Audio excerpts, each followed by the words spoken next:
Bom dia, boa tarde ou boa noite. Hoje é o último vídeo da trilogia História do Direito.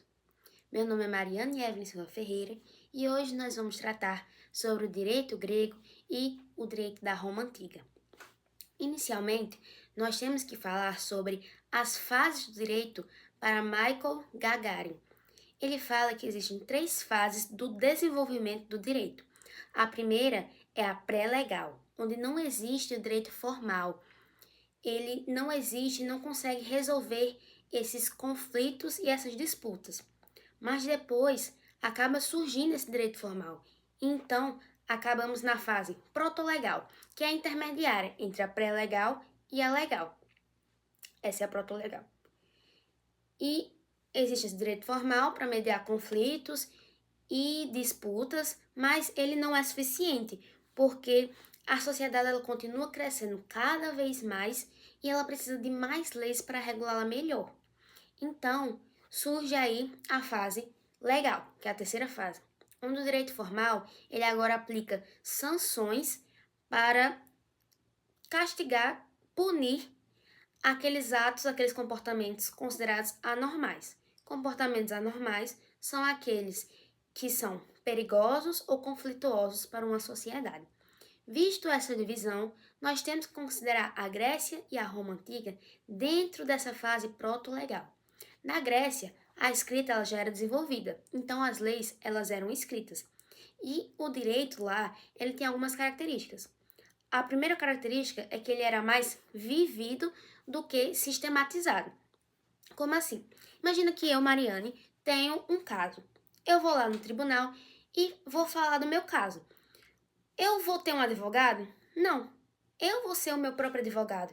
Eu vou convencer aquele tribunal de que eu estou certa, de que o meu ponto de vista é o correto. E eu vou usar o quê? A retórica para conseguir convencer, porque a retórica é a arte de persuadir, convencer esse tribunal. Que é válido mencionar que esse tribunal era formado por pessoas leigas, ou seja, não era um sistema. A Grécia Antiga não tinha aqueles advogados, juízes que eram específicos. Eram, na verdade, pessoas que estavam vivendo o direito. Naquela época, o teatro ele se tornou muito importante, porque ele ficou responsável por formar o pensamento político e ético daquela sociedade, dos cidadãos. É válido ressaltar que quando falamos de cidadãos na Grécia Antiga, não estamos falando de todas as pessoas, mas sim estamos falando de uma minoria, que são aqueles homens maiores de 21 anos, filhos de pai e de mães gregas.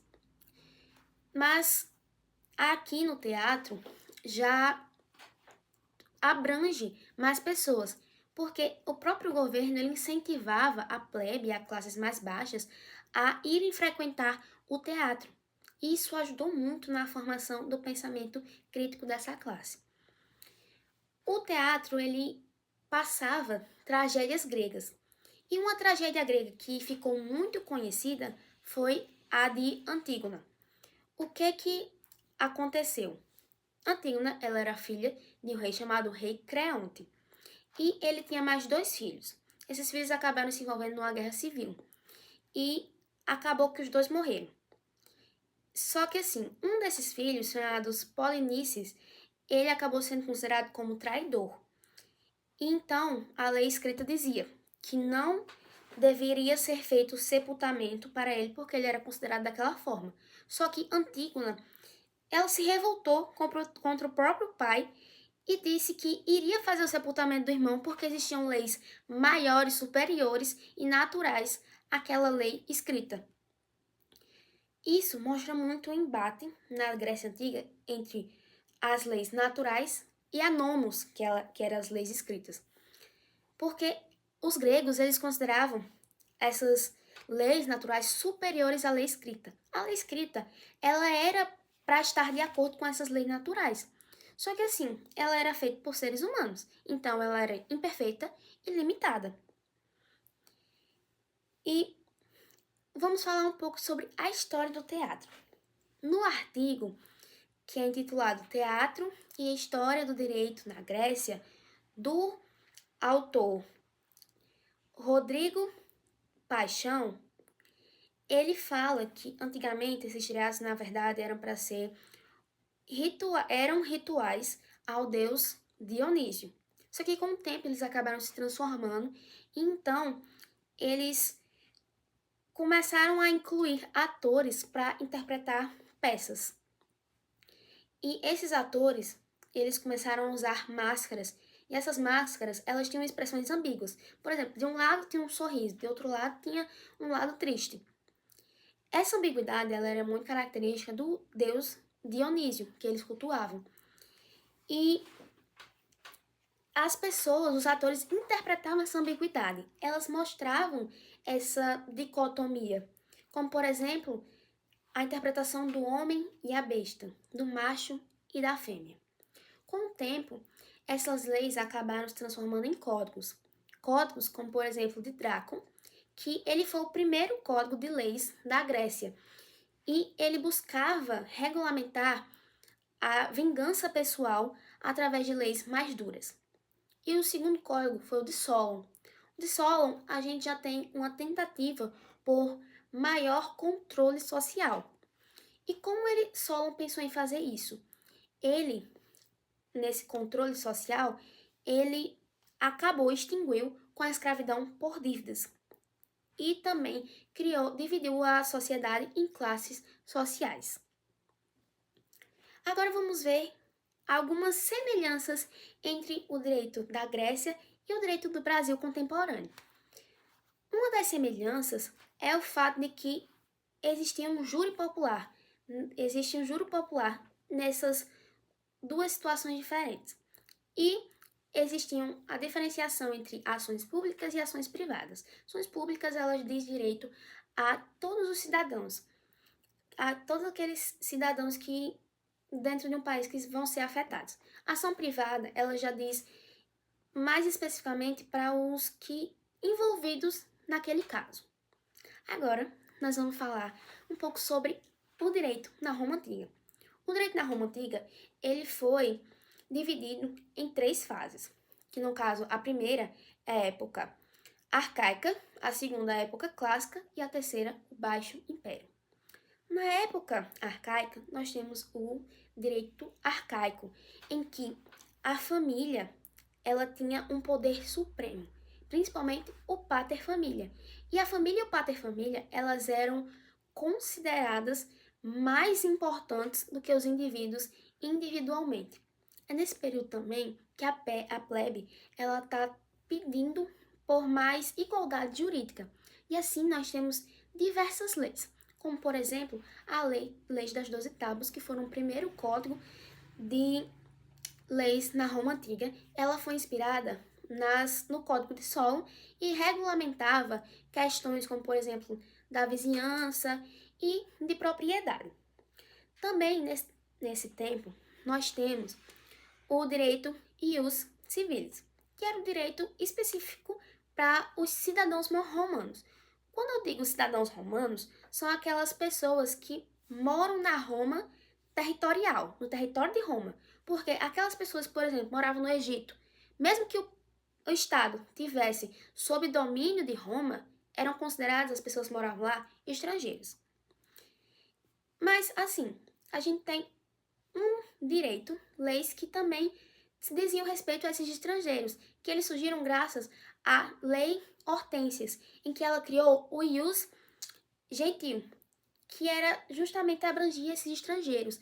As decisões da plebe, dos tribunais da plebe, eles se abrangeriam também aos estrangeiros.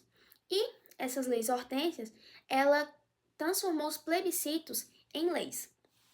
Agora nós vamos para a segunda fase, que é a da época clássica, no direito clássico. Nesse direito, os costumes eles começaram a ser superados gradualmente pela legislação. E agora nós temos a diferenciação entre direito público e direito privado. No direito privado, agora ele era laico e individual. E aqui nós temos o direito baseado em fórmulas. O que era isso? Era uma decisão jurídica feita pelo pretor, que era a alta magistratura do direito romano, que essas decisões ele mandava para o juiz. Para esclarecer melhor, vamos dar um exemplo que eu, Mariana, de novo, tenho um caso jurídico, só que agora eu moro em Roma. E aí, eu vou para onde? Eu vou primeiro para o pretor, dizer o meu caso. Aí ele vai analisar. Aí ele vai escrever uma fórmula, que ele vai dizer assim, para o juiz.